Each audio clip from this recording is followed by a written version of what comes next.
Unspoken Issues. Ladies and gentlemen, welcome to the Unspoken Issues podcast. That is right. We are coming back at you with, oh my goodness, this is probably, for me, myself, a discussion that I probably should have had like really in our early days of this podcast. Chris Armstrong's with me this evening. We are going to be talking about the times Supreme ran into Bloodstrike, because it happened a couple times. You had shared, I believe, what had happened in issue 5 of Bloodstrike, either on the Unspoken Decade page or somewhere. I can't remember where it was. I swear you shared it. Yeah, I think what had happened was a few years ago, I had put up, because on the Unspoken Decade Facebook page, we'll just post photos of covers, maybe sometimes panels and stuff, just the stuff that we like to spotlight. And right. I don't really do it very often, but a few years ago, I had done several, in over a few week span, and one of them was Bloodstrike number 5's cover, and I had shared that and put a little blurb about, can Bloodstrike take on Supreme or whatever, and it came up in my memories the other day. Yes, okay. A week or two ago. So I reposted it at that point, and you took note of it. Oh, yes, I did, man, because I remember reading that comic. Yeah, I absolutely had to make a comment on it. It was an indelible mark that was left in my brain when I read that issue. The problem is what I realized preparing for this podcast is that I combined the two issues we're going to talk about into one story when they're not. I thought that was all one event that occurred, because we're also going to be talking about Supreme number 3, which is, I think, one of the first times that Supreme ran into Bloodstrike. And Granted, the two issues are, I think, the Supreme number 3 is June of 93, and Bloodstrike number 5 is November of 93. So they're not very far apart. However, in my own mind, I combined the stories. Essentially, they are sort of linked together. But the problem is that I thought this all went down at the airport, and that's not actually what happened. I was just going to say, I had never read Supreme number 3, but I do remember reading this one, and I've read it a few times over the years, even since I was a kid. I did remember that they referenced that they had already run into Supreme once before this issue of Bloodstrike. And so when you told me, hey, we'll talk about both of them, I was like, well, I guess I need to read that one finally, because I never read it before. I read Supreme in the early days of the Image stuff. I had definitely the first issue, maybe the second. And then the only other Supreme issues I had from those early days were the 2 issues where he fought Thor, the Extreme Universe version of Thor. Well, I think it was like 7 and 8 maybe. But I'd never read the 3rd issue, so that was a first-time read for me today. Yeah, I mean, the big point is that issue number 5 of Bloodstrike, what happens in that comic is just relentless bloodletting. And it is great. It is just fantastic. And just brutality. As soon as I saw you share the cover, I was like, man, I remember almost beat for beat what happens inside that issue. And I was like, why haven't we talked about this? Because you obviously were on board too. So Supreme number 3, title of the story is No Mercy. Like I said, came out in June of 1993, created and co-plotted this issue, Rob Liefeld. Pencils, co-plotter, script, colors, Brian Murray. Inks, Chris Ivey. Lettering, Kurt Hathaway. And here we go. In Supreme number 3, tension mounts as heads of state gather at Dulles Airport for the Pacifica Coexistence Summit, surrounded by heightened security. However, chaos ensues when a terrorist faction seizes control of the airport. The government calls upon Heavy Metal, which is a team that is led by the formidable Supreme, to intervene, and teams up with the members of Bloodstrike, who are already on site. Initially, Bloodstrike member Deadlock suggests that they have the situation under control, but they reluctantly brief Heavy Metal on the dire circumstances. It's believed that the terrorists have begun killing hostages shortly after they go over it with Supreme and Heavy Metal. That necessitates swift action. Despite Cabbot's insistence that Bloodstrike should handle the operation, Supreme defies his orders and boldly strides into the airport. The terrorists open fire, but to their shock, Supreme is impervious to their bullets. With a blood-splattered ferocity, Supreme begins to cut through the terrorists, gruesomely dispatching them and saving the hostages. When another gunman threatens the hostages upon seeing Supreme, he responds with a brutal display of power, using his heat vision to obliterate the attacker's skull. As the horrified Heavy Metal and Bloodstrike teams rush in, Supreme offers no explanation for his actions and swiftly takes flight, heading towards an incoming spaceship piloted by one of his old adversaries, the villain Chrome. Look, you're here listening to the Unspoken Issues podcast because we talk about 90s comics, but you may not know a whole lot about Image Comics. You may not know that their version of Superman was Supreme. And the big difference is that Supreme does not put up with anything. That is why he is honestly one of my favorite Image superheroes. When you're reading these issues, you can see, okay, yeah, this is a character that has very similar powers to Superman. He can fly. He's got kind of like heat vision, impervious or invulnerability, very powerful. But his attitude is what definitely separates him from Superman. I don't even know anything about Supreme #2. It's been a while. If I read it, it was years ago. The first Supreme issue doesn't have a whole lot of violence or anything, but in this one, we definitely see. Rob Liefeld wanted a kind of an old man Superman. Like this is right. Supreme was actually listed as Volume 2, and Liefeld had said, I'll go back and do Volume 1 later because the idea was this was kind of a golden age Superman who had gone, or maybe a Silver Age Superman who had fought in World War II, had been a superhero, had all these adventures, and then left the Earth, kind of exiled himself from the Earth for years and years, and now he comes back.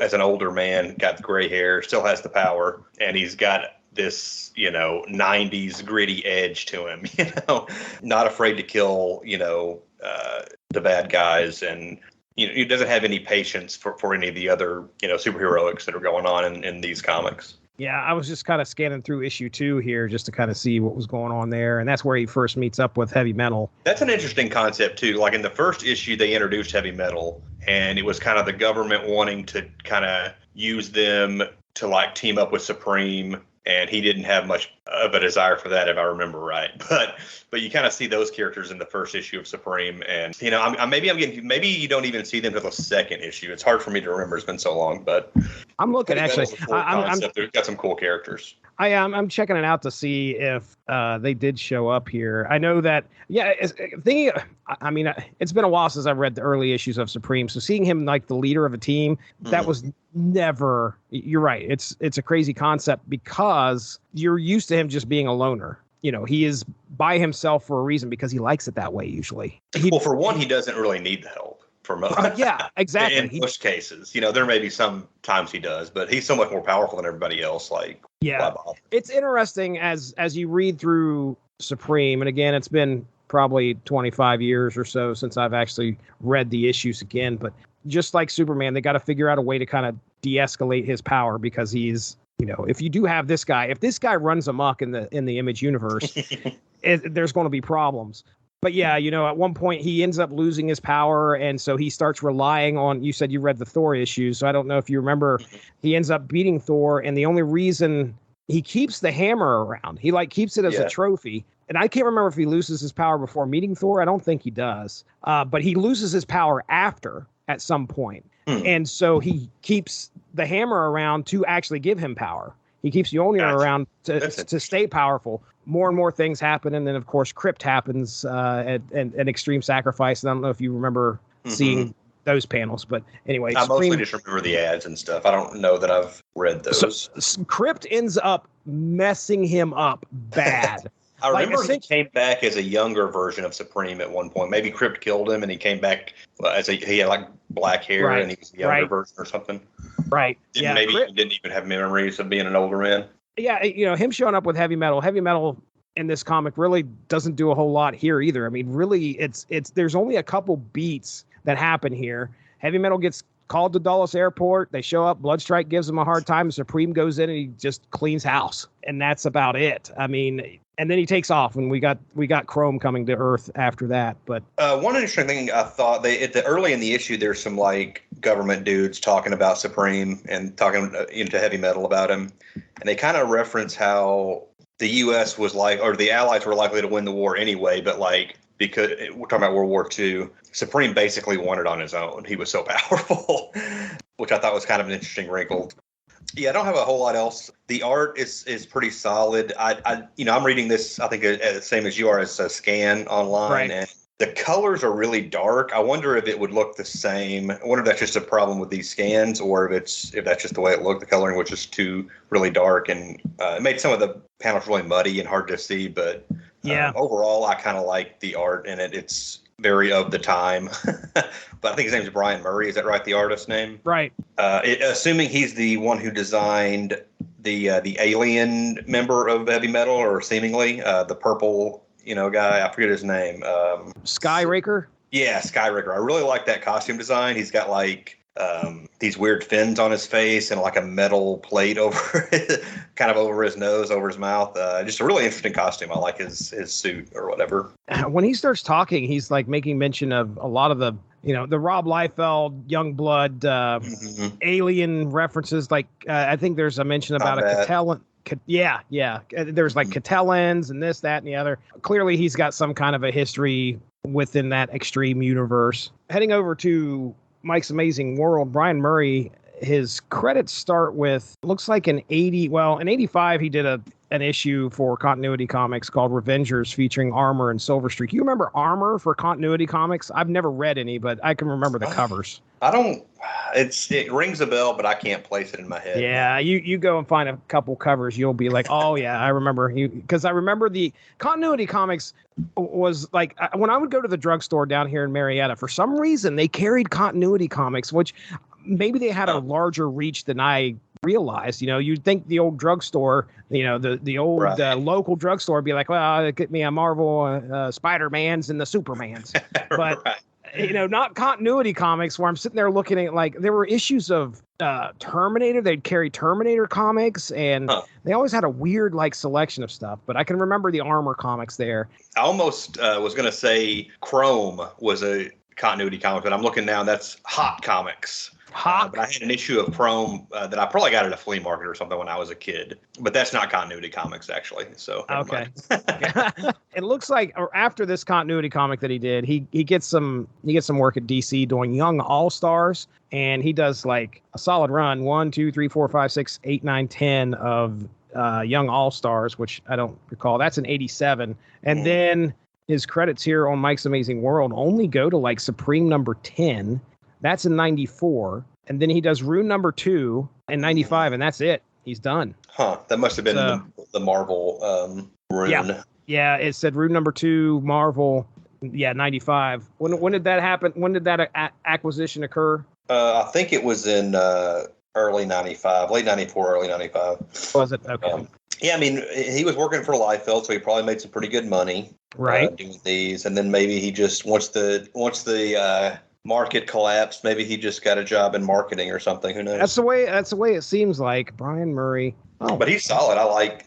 It's definitely got a 90s energy to it. I like it. Yeah, I agree. All right, let's go ahead and we'll pick a panel. And since Supreme is my favorite comic book character, I get to go first.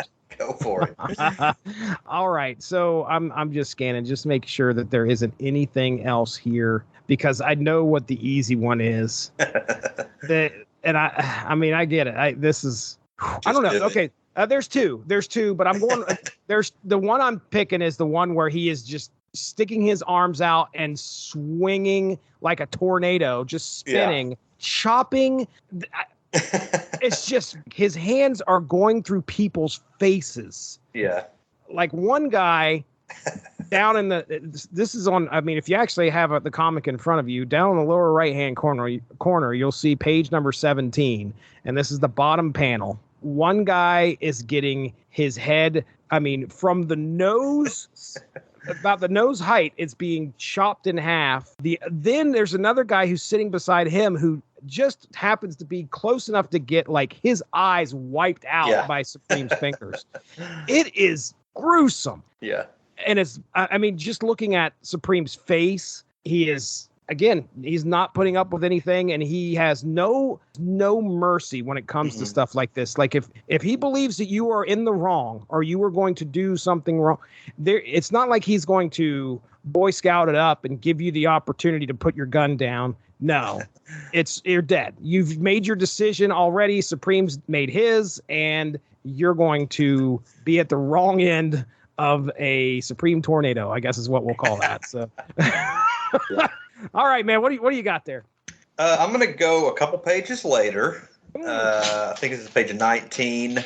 Only 2 panels here where one guy's begging Supreme for his life.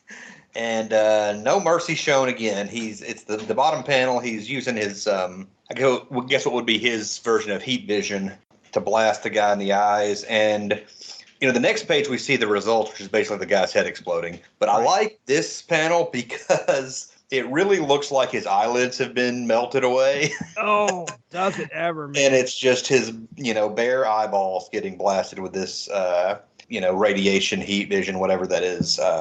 Pretty gruesome. Yeah, dude. And, we talk about this all the time when we pick panels. An artist has to come up with an idea of, okay, how's this going to look?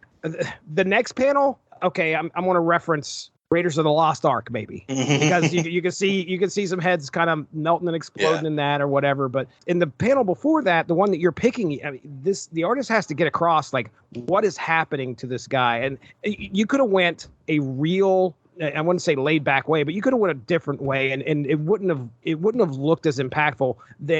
Here, just like you said, the eyelids are not there. It looks like something is like flying back from his eyeballs. I don't know what that is, but I assume I have no idea. It's eyeball jelly or whatever, something is happening to this dude, and or it could just be, radiation. It looks like smoke though, almost, or some kind of liquid of some sort. It's gross.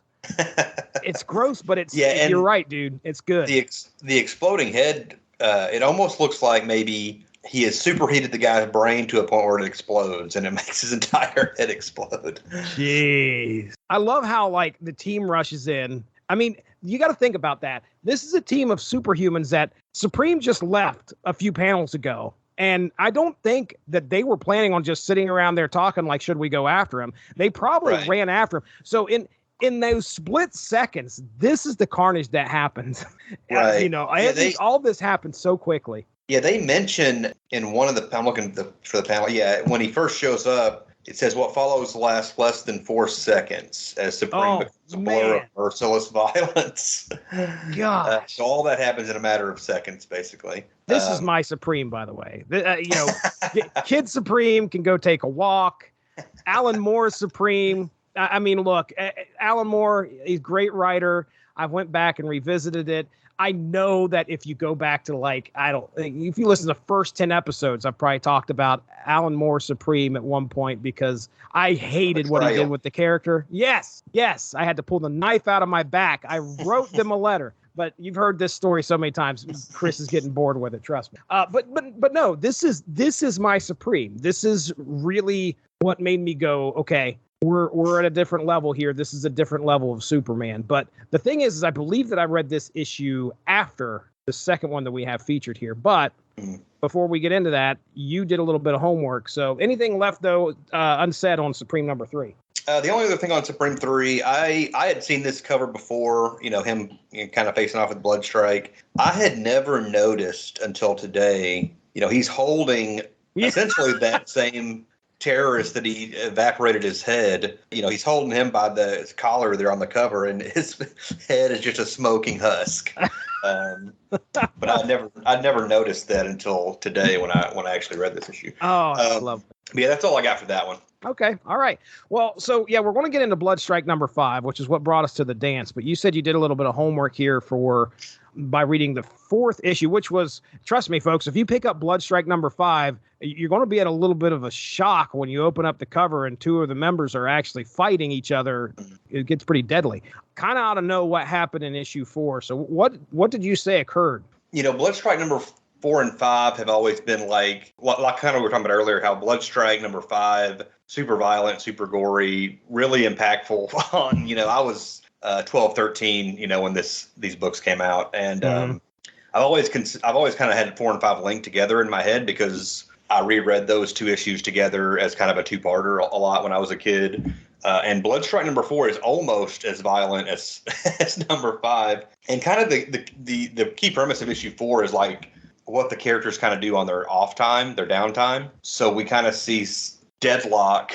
It's really interesting that he's a member of Bloodstrike because he's also apparently a member of the Four, which is a supervillain team that Youngblood fights in their initial miniseries. And in Bloodstrike issue 4, we see a lot of stuff where Cabbot is kind of doing research to find out, like, is this Deadlock the same Deadlock from... He's kind of asking the same questions the viewer or the readers are asking. Like, Yeah. Is it the same Deadlock? He's talking to his AI, computer, and they're like, no, these two have different personalities, even though they look and dress the same and have the same name. Like, we don't think they're the same person. Oh, okay. And in the downtime, we see Deadlock is out on the streets, and he brutally murders these two guys that are bragging about how they basically assaulted some woman. And he like rips one's head off, rips one's spine out. But while he's doing this, he's kind of screaming at them because they ruined his kill. Like, he was stalking that woman and wanted to kill her himself. So this certainly seems more like the bad guy. Yeah. Towards the end of the issue, Cabbot is trying to get everybody back for a meeting, and Deadlock doesn't show up on time, so he has the computer teleport him back. Deadlock's none too happy to be brought back, and he kind of acts like he doesn't know why he's there. So is it like a split personality thing, or is this the wrong Deadlock? We don't really know. Really, I never got those answers because I never read anything past issue 5 or 6 of Bloodstrike when I was a kid, and I still haven't. But that's kind of sets up Bloodstrike number 5, because it opens up with Cabbot, the leader of Bloodstrike, in a fight with Deadlock.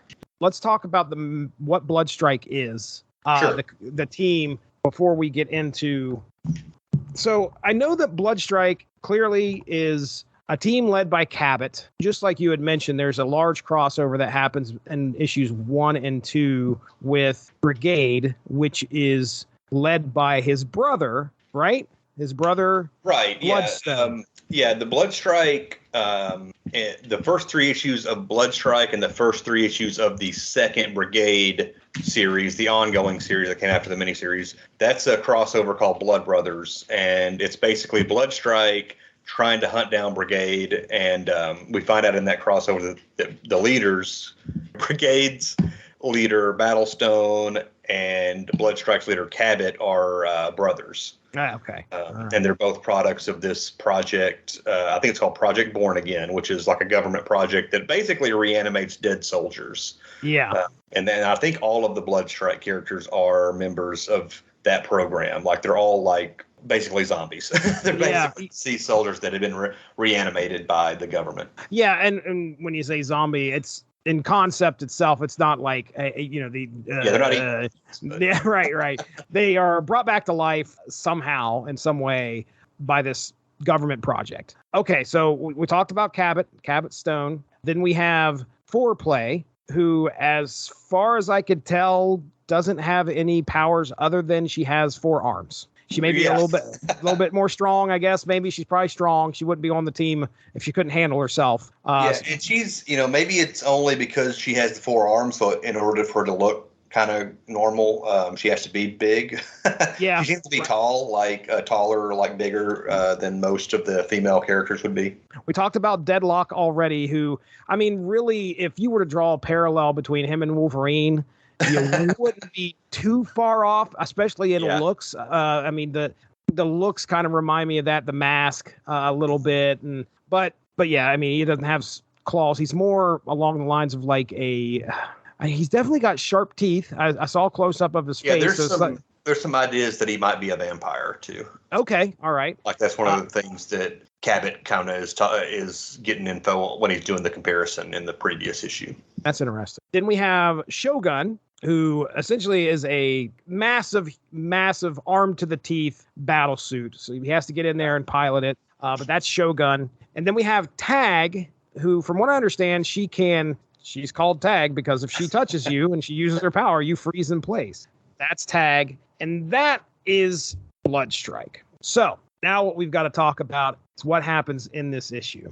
Title of this issue is Haywire. Story and layouts by Keith Giffen. Pencils and additional layouts by Chris Alexander. Inks by Marlo Alquiza. Jonathan Seibel as well. Script by Eric Stevenson. Colors Byron George Tallman. Oh, lettering Kurt Hathaway, by the way. Title of the story. Kind of a coup for Liefeld to get Keith Giffen, who had a pretty big run in the 80s for, I think, DC.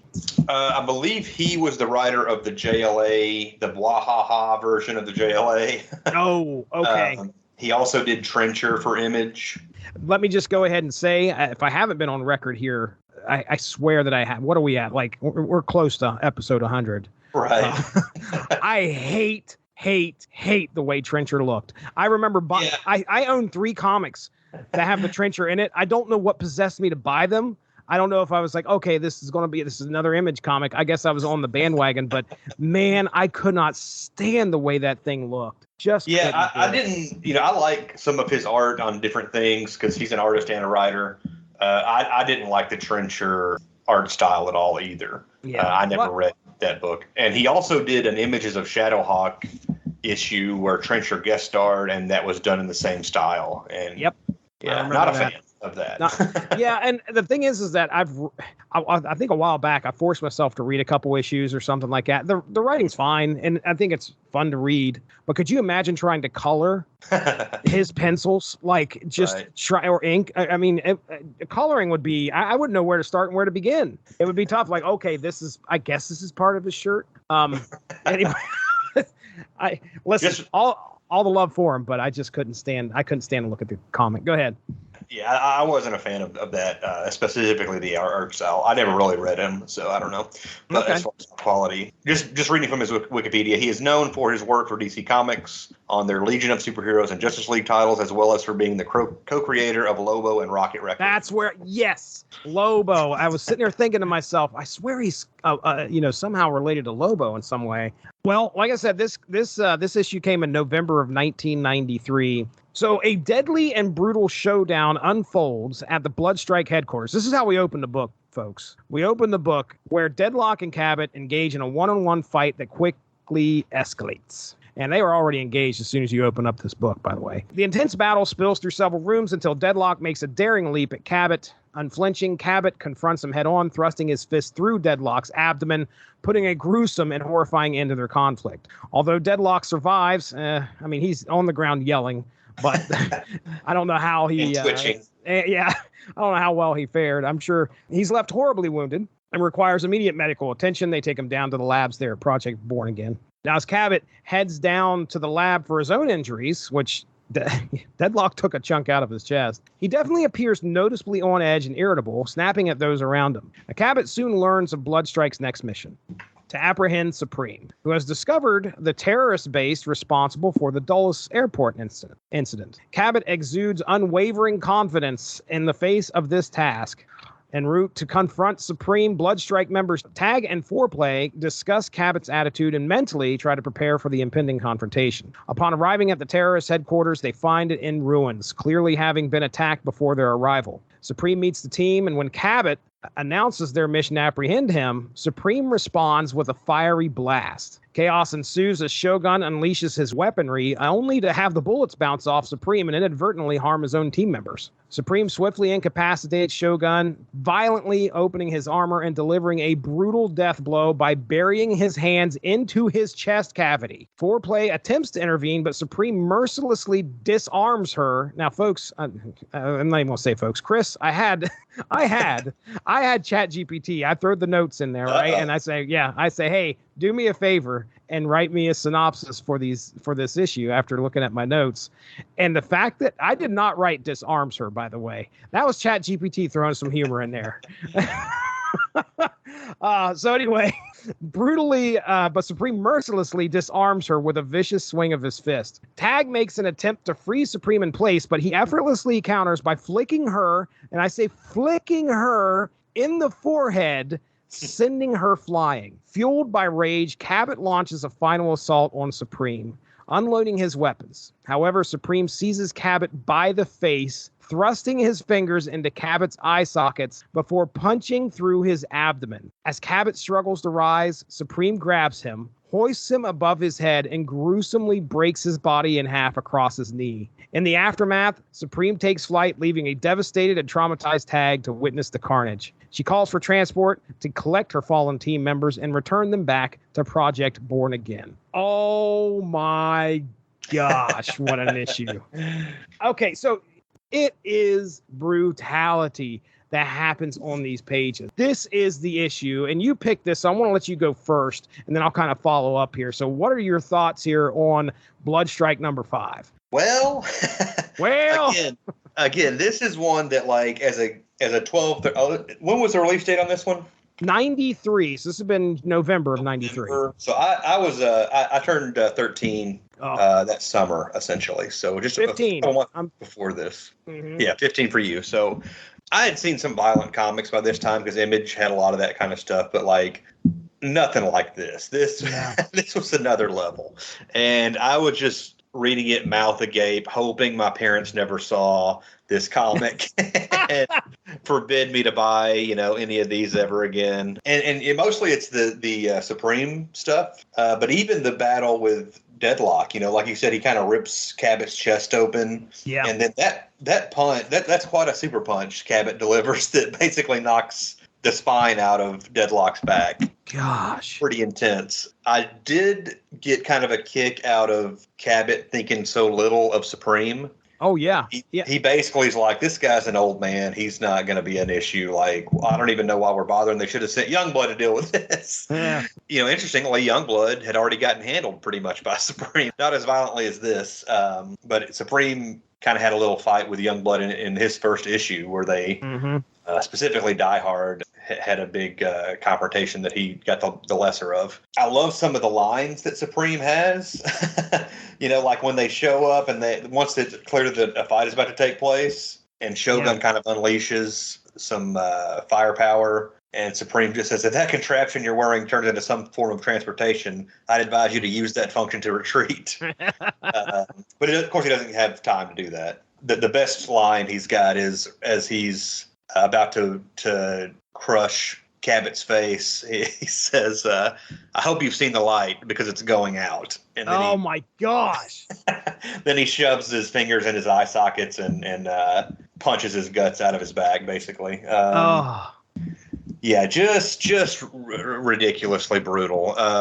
He also basically breaks his leg off at the knee and and for good measure, even though his entrails are all hanging out, he breaks his back as well. Just unbelievable. And it's also interesting that Tag has the ability to freeze people, which he'd used in previous issues, and unexplained, it doesn't work on Supreme. I'm not really sure why. I don't know if that's ever explained later, but it's kind of weird that like the one advantage Bloodstrike might have is that, and it does not work for whatever reason. Right. The organs that are just laying about.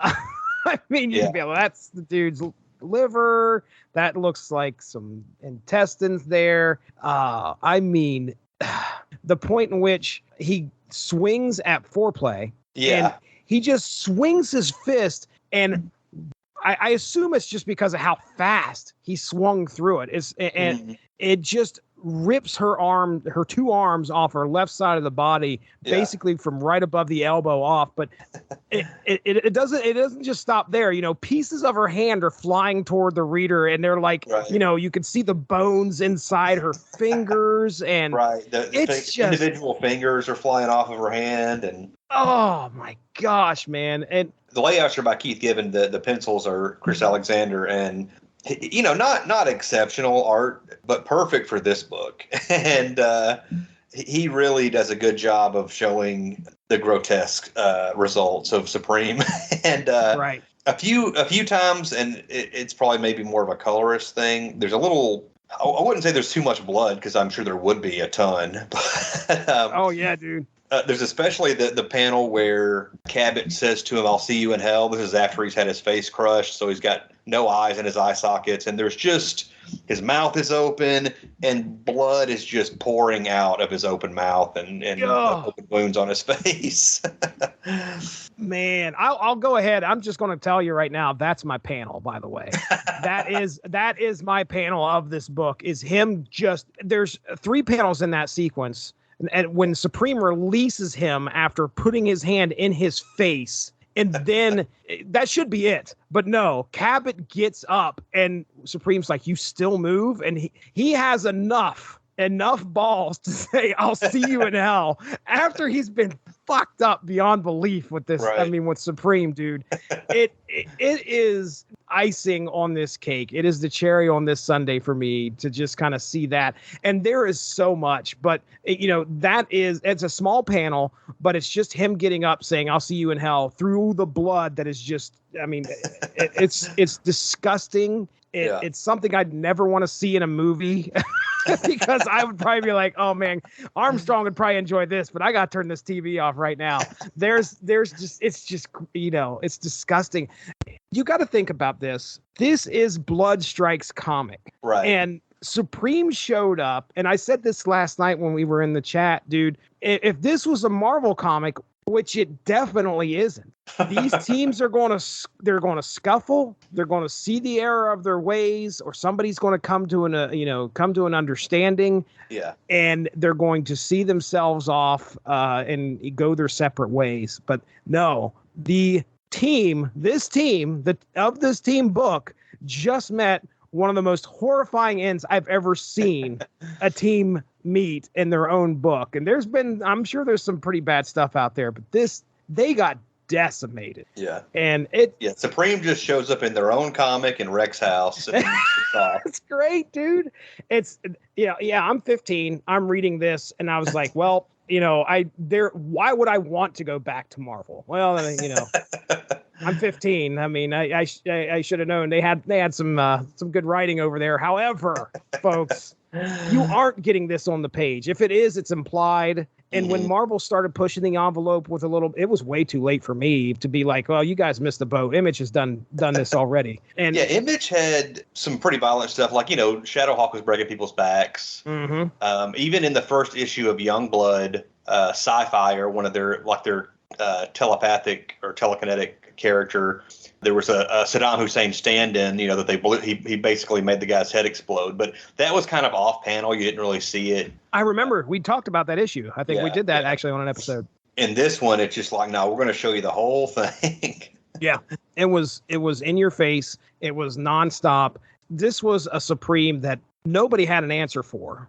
I don't think it's let on in this issue that Supreme knows that this team is made up of people that have been dead before. But yeah, I was curious about that because, he has X-ray vision, so maybe he could tell by looking at their internal organs and stuff. Like he calls Shogun, he says end of the line abomination before he rips his guts out. Exactly. And, now, is that because he knows that he's supposed to be dead already, or is it because he sees him as an abomination because he was using like a super suit and he doesn't have any powers or something like that? And I don't know if it's ever revealed later. Maybe it is. I don't know that Supreme and Bloodstrike had any other interactions after this. I would hope so. Hope not for Bloodstrike's sake. Well, if Bloodstrike ran into Supreme again, I hope they learned their lesson. And they just, okay, all right, sir. Can we talk about this, please? Can I get you a coffee? The whole abomination line, the end of the line abomination, that to me makes me think, okay, Supreme knows that these people have died before. Although I don't know. I don't know if Shogun's died. I assume he has. He also calls Cabbot a parasite when he breaks his back there too. I don't know if that's supposed to mean something or if that's just a standard insult. The whole Project Born Again, you really don't know how. I mean, obviously the big question is how in the hell are they bringing these people back to life? And it does escalate really quickly. Like they show up and they're like, hey, we're going to bring you in. And he's like, no, I don't think you are. And I guess Shogun's like, pretty impressive not, which he's not referenced, but he unloads on him. And I think that's when Supreme's like, okay, kid gloves are off. If you went up to anybody else and said, do you remember Bloodstrike number 5? I don't know if they would or not, but I could tell you I sure did. Right. Me too. Yeah. I mean, it's got to be on a short list of most violent mainstream comics, if you want to consider stuff like Marvel, DC, Image, Dark Horse, that kind of stuff, like the big Malibu, the big publishers of superhero comics and stuff. So obviously nowadays Invincible, like you see stuff like this in almost every issue of Invincible. And I know Robert Kirkman was a big fan of early Image stuff, so that's probably part of the reason why Invincible has so much violence in it. But yeah. What's your panel, man? It's a tough one. Like I said, A lot of cool stuff in this. I really like the panel where he looks inside Shogun's suit and sees the man inside there, and you see kind of the mechanics of the Shogun suit. Obviously, I like it when he blows Cabot's guts out. But similar to that one, I'm going to go with the panel where Cabot actually punches through the back of Deadlock and kind of pushes his spine out the back. Could you imagine if you just picked this? Hey, I'm going to go get some comics. Okay, well, this Bloodstrike number 5 looks pretty interesting. You haven't read anything about Bloodstrike, and you just open it up to that, and you're like, oh, these two teammates are fighting again, or something along those lines. But no, that guy just punched him through, put his fist through that guy's chest. I mean, what a way to open the issue. Full page spread too. Mm-hmm. Of him laying on the ground after that. But yeah, you're saying it's when he puts the fist through and you can see the spine coming out the back. It's a good pick. Crunch. Always some cool sound effects in these Image comics early. Oh yeah, sure. Well, man, there it is. That was Supreme number 3 and Bloodstrike number 4 and number 5. Big iconic issues in the personal lives of Jesse Starcher and Chris Armstrong. Big treat for you guys. So what do you got going on over there at Small Screeners?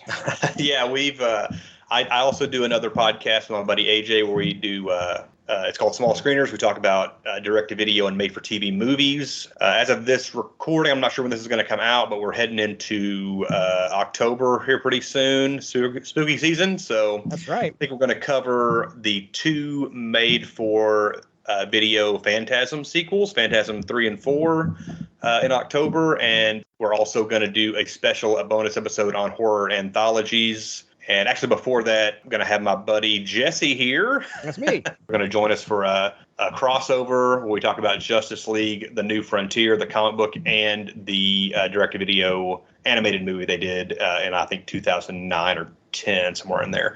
So a lot of stuff coming up from Small Screeners. So you can check out the social media for that on X and Instagram at Small Screeners. I'm also on those sites at BrodyMan34. All right, very good. Well, hey, in the can right now, that's aired right now. Recently, this week as we're recording, Mark Radulich and I got together for an episode of Source Material, the comics podcast here. If you're listening to this feed, most likely you've probably seen this on the feed, where we talked about Supergirl Power. And it is the first, I think, 6 issues of her 2007 run. It came out of Superman, Batman, when she kind of reappeared. So there's that. And then 28th of August, you could have heard me, Chris, and Evan Bevins talking Battle Chasers number 1.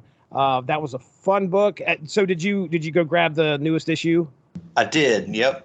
All right. There have been 3 issues. They got to kind of a stopping point, and then in the back it kind of said, "Hey, once we have a few more issues in the can, we'll be back." So who knows when we're going to see you in 10 years? Yeah.